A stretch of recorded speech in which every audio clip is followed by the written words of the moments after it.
Todos os dias, o podcast CBN Dinheiro tem uma dica de investimento para baixar, ouvir e ajudar a tomar a melhor decisão. Aproveite e ouça também o podcast do Mauro Halfeld. De volta aqui ao Jornal da CBN, nossa convidada é a doutora Margarete Portela, pesquisadora da Fundação Oswaldo Cruz e que integra o Observatório Fiocruz Covid-19. Doutora Margarete, muito obrigado pela gentileza de aceitar o nosso convite. Um bom dia para a senhora. Bom dia, é um prazer estar com vocês. O novo levantamento produzido pela Fiocruz, pelo Observatório Fiocruz Covid-19, identifica que nós estamos em uma nova fase da pandemia no Brasil. O que caracteriza esta nova fase? Bom, o que está acontecendo agora, primeiro, a boa notícia a vacinação está fazendo diferença, né? E com isso, quer dizer, o que está modificando por agora em relação, nós tivemos um determinado momento a partir agora mais ou menos de janeiro, final de janeiro, início de fevereiro, nós tivemos um período onde, aos poucos, gradativamente, a gente foi tendo um aumento, né, de uma predominância, né, foi uma coisa assim, crescente, paulatina, mas onde passou a haver uma predominância, vamos dizer, de casos mais entre adultos jovens. E, inclusive, até algumas semanas atrás, nós chegamos a ter, por exemplo, metade dos casos, né, entre pessoas de menos de 60 anos, e mortes entre pessoas de menos de 60 anos. E agora a gente vai voltando de novo à situação que a gente tinha antes. O que significa o seguinte, quer dizer, em condições iguais, né, os idosos tendem a ter maior risco, né? Então, isso também mostra que a vacina está funcionando, né? Quer dizer, enquanto só os idosos estavam sendo vacinados, né? Então aí você começou a reverter de certa forma, essa estrutura etária, né? E de certa forma, então, assim, os idosos estavam mais protegidos porque eles estavam sendo já beneficiados pelas vacinas. Na medida que amplia a vacinação, quer dizer, as pessoas jovens começam a ser vacinadas, então a gente volta à situação onde os idosos, de certa forma, têm um risco maior, porque em condições iguais, né? Quer dizer, em todos tomando a vacina, que a gente volta à situação onde os idosos, de fato, têm um pouco mais de vulnerabilidade. Mas já no outro cenário, já não mais com aquela mortalidade imensa, quer dizer, a tendência que a gente espera, que agora, com a vacinação, com as duas doses, né, ainda temos assim, uma grande parte da população que não recebeu a segunda dose, quer dizer, ainda temos uma grande parte ainda por ser vacinado, né, mas também, entre os vacinados, ainda temos a maior parte ainda só com a primeira dose.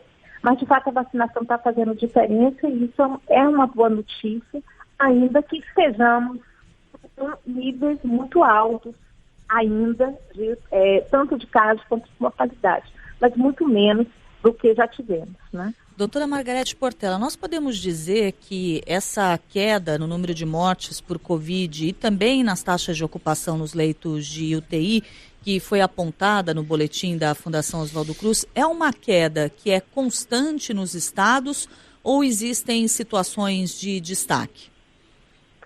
Olha, tem sido assim, eu diria que, primeiro já tem umas 5 semanas, 4, 5 semanas, para os leitos de UTI, a gente tem reduzido sistematicamente, tem às vezes um aumentozinho em um ou outro estado, também certa variabilidade, ela é normal.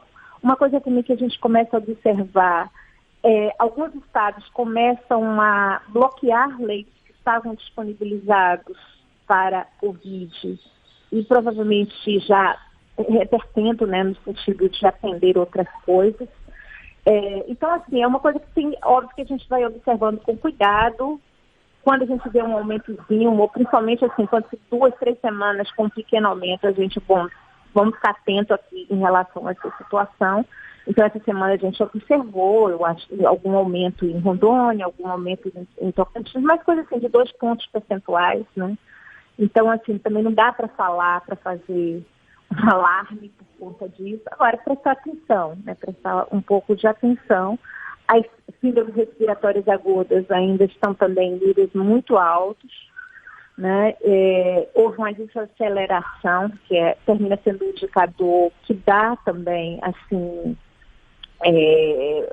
como nos últimos meses, né,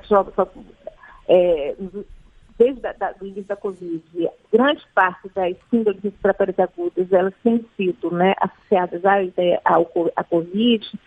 Então, um aumento sempre foi um sinalizador, né, do risco da Covid.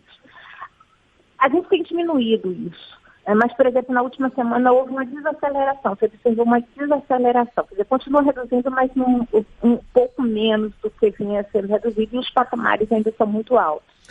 A gente pode, por um lado, também dizer assim, bom, esse período do ano é um período onde a gente tem mais, normalmente, casos de síndromes respiratórias, por conta do clima e tudo mais.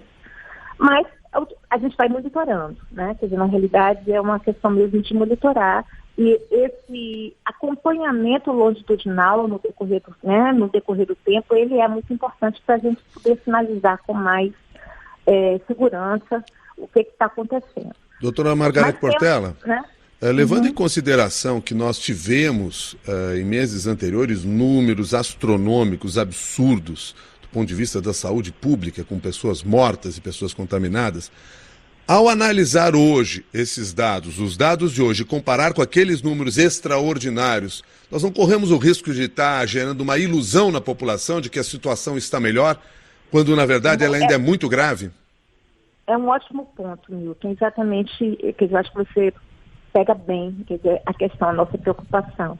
De fato, né, quer dizer, houve uma redução extremamente significativa, né? Então, assim, óbvio que, de certa forma, nos dá algum alívio isso.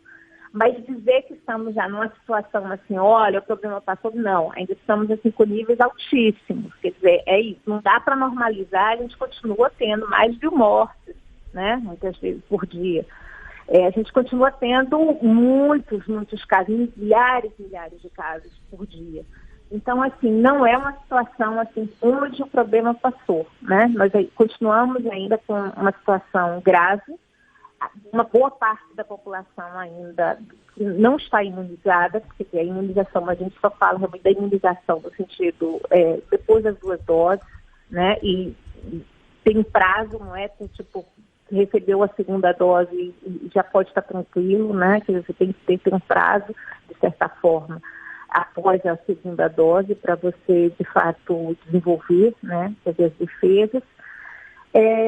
Então, assim, nós ainda estamos numa situação assim, muito preocupante, é que realmente tivemos assim, uma situação de absoluta tragédia, né? Agora, então é um pouco essa mensagem que eu disse essa semana, que a gente está numa situação melhor, nos dá um certo alívio, mas não é uma situação assim, vamos comemorar totalmente porque já o problema passou, né? O problema continua muito grave. Doutora Margarete Portela, muito obrigado pela sua gentileza. Eu quero deixar o convite aqui para o nosso ouvinte, que ele pode analisar todos os dados que são levantados pelo Observatório Fiocruz Covid-19, lá na própria plataforma da Fiocruz, ou seja, todo esse material fica à disposição até para que se possa fazer uma análise mais clara, inclusive de estado por estado, para entender a situação em cada uma das regiões. Muito obrigado pela gentileza, um bom dia para a senhora. Bom dia. Margarete Portela é pesquisadora da Fundação Oswaldo Cruz, integra o Observatório Fiocruz Covid-19, conversou com você no Jornal da CBN. Get ready to cheer on Team USA. Sign up for Xfinity Internet and get a Flex 4K streaming box free and Peacock Premium included. Can your internet do that? Restrictions apply. Not available in all areas. Peacock subscription required. Xfinity, proud partner of Team USA.